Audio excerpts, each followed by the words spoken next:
Halo, Anda masih di channel Mustafa Lutfi. Baik, teman-teman semuanya, pada video kali ini kita akan belajar tentang Kotlin Constructor atau konstruktor di dalam bahasa pemrograman Kotlin. Baik, konstruktor itu adalah mungkin mirip sebuah metode yang akan dibaca oleh sistem ketika Anda menggunakan salah satu kelas.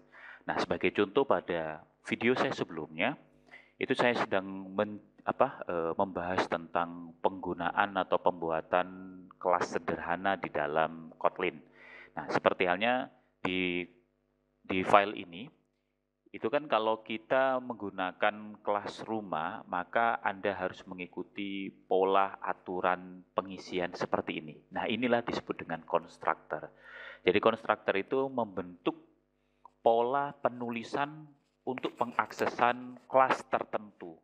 Nah, dalam kasus sebelumnya atau di dalam simple class ini, Anda hanya memiliki satu pola penulisan, yaitu harus terurut seperti halnya yang ada di parameter ini, yaitu tipe, kemudian harus ada tahun pembuatan, kemudian harus ada luas, harga, dan pemiliknya.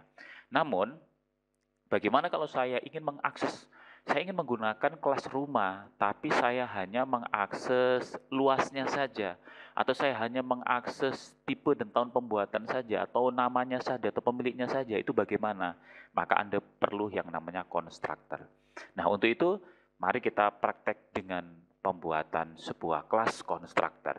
Baik teman-teman semua, silakan Anda buka project-nya, kemudian buatlah satu file di dalam src ataupun package yang sudah ada tentukan. Di sini saya klik kanan, new, dan saya pilih Kotlin file or class. Kemudian saya akan memberikan sebuah nama kelas constructor. Supaya nyambung dengan video sebelumnya, berarti saya akan mengcopy paste dari kelas yang sudah ada, yaitu kelas rumah, saya copy ke dalam konstruktor ini. Namun yang terjadi adalah declaration rumah, bahwasanya rumah ini sudah dipakai oleh kelas yang lain, maka saya ubah menjadi rumah baru atau rumah konstruktor supaya mudah diingat ya. Ini adalah rumah konstruktor, kemudian saya akan membuat satu metode utama, find function main args array, kemudian dalam bentuk string.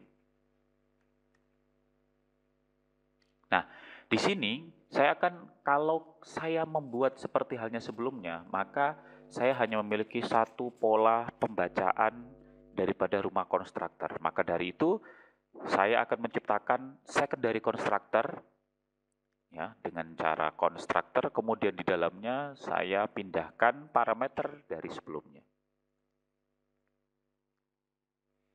Oke, seperti ini berarti ini saya sudah memiliki dua konstruktor, di mana Kotlin itu memiliki terdiri dari dua konstruktor, yaitu primary constructor dan juga secondary constructor. Jadi kalau primary constructor itu yang abstrak ini, yang tidak memiliki parameter, sedangkan secondary itu yang memiliki banyak parameter. Bisa jadi parameternya lengkap seperti ini, atau Anda bisa meminimalisir seperti halnya yang Anda butuhkan. Nah, kalau untuk primary constructor itu hanya terdiri dari satu, namun untuk secondary constructor Anda bisa terdiri dari banyak, gitu ya, dari banyak. Misalnya saya contohkan di sini ya, supaya jelas. Ini saya akan membuat sebuah pesan atau status bahwasanya Anda telah mengakses konstruktor yang ini. Ini namanya konstruktor pertama. Kemudian saya akan membuat sebuah konstruktor yang kedua, tapi mohon maaf, di dalam setiap konstruktor ini supaya dapat mengakses super kelasnya, yaitu si rumah konstruktor, maka Anda harus menambahkan this ini, supaya konstruktor ini adalah punyanya si rumah konstruktor. Berarti this ini mengacu ke atas ini, gitu ya. Nah, Kemudian kalian juga boleh membuat konstruktor kedua. Konstruktor kedua juga mengacu ke dalam super kelasnya this. Namun konstruktor ini tidak boleh menyamai konstruktor primary-nya. Artinya konstruktor primary tidak memiliki parameter, maka di sub atau di secondary konstruktor Anda harus memiliki minimal setidaknya itu satu variabel atau satu parameter. Maka di sini saya coba untuk membuat pemilik ya, pemilik saja, dan di sini saya akan memberikan status bahwasanya adalah konstruktor kedua. Nah, supaya lebih lengkap lagi, saya coba untuk menambahkan satu konstruktor lagi ya secondary. Artinya saya ingin memperjelas bahwasanya satu kelas itu bisa memiliki banyak pola penulisannya.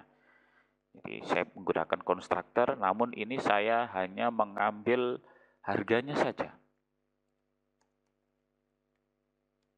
Dan saya akan memberikan sebuah inisial bahwasanya Anda menggunakan konstruktor ketiga. Nah, cara pengaksesannya seperti apa teman-teman? Ya, cara mungkin sama dengan penulisan pada sebelumnya, ya, pada video saya sebelumnya. Berarti di sini saya akan mencontohkan variabel var1.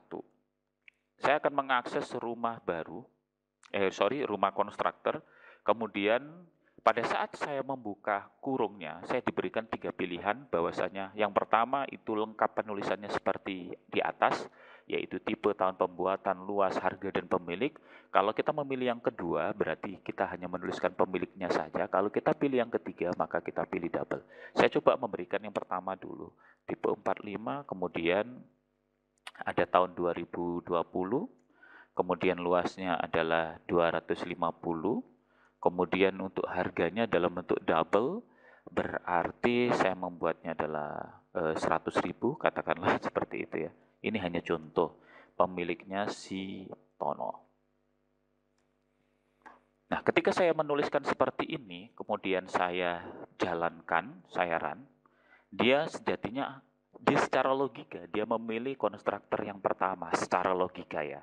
Jadi, karena apa? Karena memang dia mengikuti aturan mainnya si konstruktor ini, secara logikanya. Nah, namun secara hasilnya seperti apa, kita lihat.